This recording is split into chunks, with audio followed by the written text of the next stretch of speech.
us live will be starting in just a moment. We're just waiting for a few people to get connected and get settled in and making sure that everything works as it should do. I hope you're having a good Get Online week so far. When we get started, if you're able to, you're very welcome to join the live chat and say hi, share any suggestions and ideas you've got.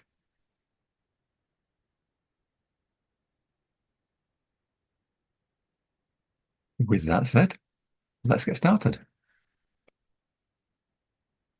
Hello and welcome to this discussion on low-cost ways to use the internet and save money when getting online.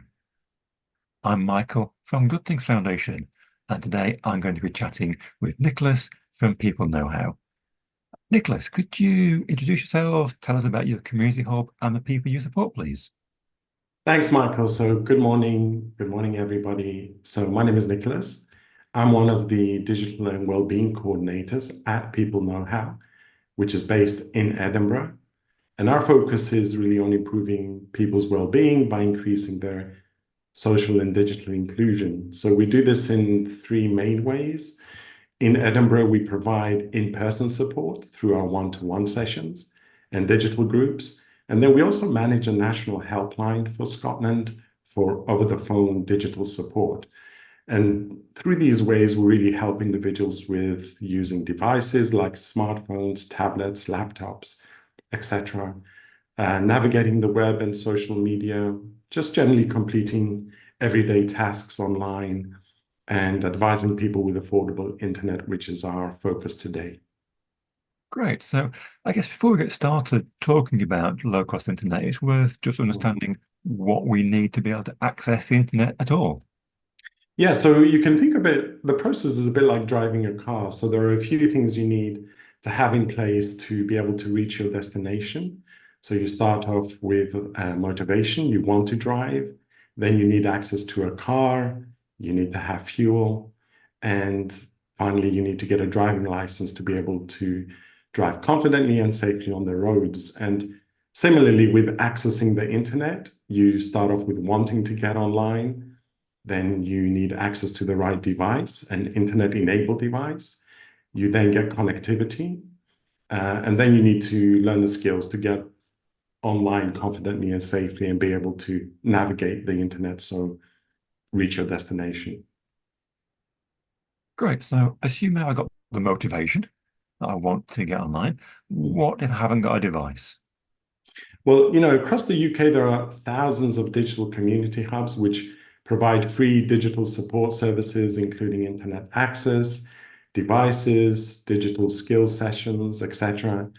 And these places include libraries, community venues, leisure centers, shopping centers, pubs, cafes, etc. And they're great because usually they also have people there who can offer friendly support, advice on using your device, and supporting you with whatever you need, basically, to be able to get onto the internet. This is probably a really good opportunity for me to mention that Good Things Foundation has a great map that you can use to help you find support in your local area. If you're confident with using a search browser, you can just search for Good Things Map, and the first result there will take you to that page where you can check what's available for you. Okay, so I've got motivation, I've got a device, but what if I can't afford that data you mentioned earlier? Yeah, so as mentioned earlier, there are lots of organizations offering digital support. Many of them also offer free data SIMs to low-income households across the UK. So one option is through something called the National Databank. And this provides free mobile SIM cards for people who can't access the internet. You can think of it like a food bank just for mobile data.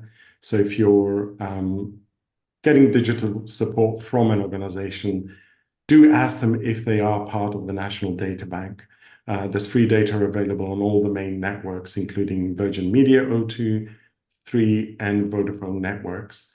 If you personally want to know more information about the service, again, just go into your browser and search for National Databank. And it's great. All this support really helps people stay connected to friends and family, to essential services such as benefits, bidding for housing, job searching, etc. And just as an example, there are so many success stories that we have in our digital groups where people have come for support, they gain the skills, the confidence they need to get online, to stay connected, apply for jobs, use essential public services, etc. And what's really nice is that in a lot of those cases, once they've gained the confidence, they've been then able to pass on their skills to others in their community, which is wonderful to see and be part of. That sounds great. Yeah. So, I mean, as great as the data bank sounds, if for any reason I can't take advantage of it, Mhm. is there any other way I can find cheap data packages? Yeah, there is. So a good place to start would be talk to your current provider. They may be able to suggest cheaper tariffs, but a lot of that can depend on the provider and also the knowledge of the person that you're speaking to. But there are two other main areas you can also research to help you make an informed decision. So one of those areas is social tariffs. You may have heard of these because of rising living costs. Ofcom is encouraging companies to offer social tariffs to help customers on low incomes. And another area is comparison websites, which offer a really quick way to look at offers from lots of different packages all in one place. Could you talk a bit more about social tariffs, please? Yeah, so social tariffs offer cheaper broadband and phone packages for people claiming certain benefits. Some providers call them essential or basic broadband, and they're delivered in much the same way as normal packages, just at a lower price. So there are many benefits to them. So, for example, they're available to anybody who's on a variety of benefits. So if you or someone in your household is claiming universal credit, you could switch to any of the tariffs available. They're usually cheaper than a regular package. So at the moment, current prices range from about 10 to 23 pounds. And most tariffs offer fast, unlimited broadband, which is great. And then also cost-wise, the price won't go up mid-contract, so you won't be paying any more than what you've agreed at the start of the contract. That's always reassuring to know that you're going to be paying the same amount throughout. Hmm. And a Yeah. moment ago, you mentioned comparison websites. So, what are those, please? So money comparison websites offer several benefits for consumers, helping you make informed decisions. Some of the advantages include that there's a wide range of options.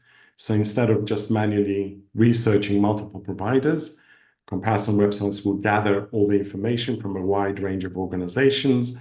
And this actually saves you time, helps you find the best deals by comparing prices from various providers all in one place. Another advantage is that they have personalized results. So many comparison websites use filters to allow you to input personal information to receive tailored recommendations. This means that you get options that best match your needs. And they're also really simple to use, generally allowing you to make comparisons at a glance, which is great. Most of them have reviews and ratings from other customers. So you can also see what other people are thinking to help you make the right choice. And then some comparison websites also partner with other organizations to offer exclusive deals and discounts. So it's really good to take advantage of these when they're available. Just one word of caution, as with any special offers, please always check the small print to make sure it's the right deal for you, but also that prices won't go up mid-contract, for example. Um, Another advantage is that most comparison websites can also offer you cheaper deals on so many other things, so shopping, energy, insurance, and lots more. So just as an example, my current phone package I found on one of those money comparing websites. It sounds really great. I'll have a look at one of those later. So, we've talked a lot about how we can get cheaper data. Is there any advice you can give us for how to use less data? Yeah, so wherever possible, use free Wi-Fi. These days, many cafes, shopping centers, public transport networks have free Wi-Fi. So if you go in your browser and you do a search for free Wi-Fi hotspots, you'll get different results coming up. Some of those will be maps, for example, where you can put in your postcode and find which ones are closest to you. Just be aware when you're using a public Wi-Fi network that you don't share personal sensitive information like banking data. And another thing to bear in mind is that videos generally can use a lot of data. So don't watch long videos when you're not connected to Wi-Fi. Many streaming services now let you download videos when you have access to Wi-Fi, and you can watch them later when you're not connected. So Netflix and iPlayer are an example of that. And another thing you could do with videos is reduce the resolution, the video quality. And again, most services now allow you to do that. And if you're ever making video calls to friends and family, again, use Wi-Fi whenever possible. If you ever want to check how much data you have left for the month, all providers will have a way of doing this. So it could be through their dedicated app, through their website, or just dialing a code on your phone. And you can find out all these ways by contacting your provider. So for example, on Vodafone, you can do that through My Vodafone app or My Vodafone on the website, or just call 2345 if you have a pay-as-you-go phone, and you can hear the remaining balance that way. So those are just some ways you can do that. That's great. I like the idea of being able to visit a website or an app, or even just put in a code and be able to see how much you've got left. Different options. It's wonderful. Yeah. So could you maybe share some websites we could visit if we want to find out more information about this? Yeah. So we mentioned social tariffs, and Ofcom has all the information on the website about social tariffs. So if you go to your browser and just type in social tariffs, you'll get the website coming up there that you can select. And then we mentioned money comparing websites. I'll just mention two of the main ones. So Uswitch is a good place to learn more about cheap broadband. And again, if you, on your browser, if you search broadband low income, you'll get different results. Uswitch will be one of the main ones that comes up. And Money Saving Expert is also a really good money comparing website where you can find out more information on cheap internet and other things as well. But if you're particularly interested in affordable internet, go into your browser and search MSC cheap internet. Great. Thank you, Nicholas. Thanks, Michael. Thank you, everybody. There is lots of support out there at your local community hubs. So please make use of that. As Michael said earlier, you can go on the Good Things map and search for what's closest to you. And I really wish you all the best on your internet journey. Thank you. That's great. Thanks. We hope this has helped you think about how you can save money when getting online. Links to the websites Nicolas shared with us earlier will be in the description on YouTube. There's also a link in the description on YouTube to a short feedback survey. We really appreciate finding out what you thought about this event. So if you take a moment to go and do that. If you've learned anything from today, please share it with a friend or family member and help them benefit from saving money while accessing the internet. Thank you for joining us today.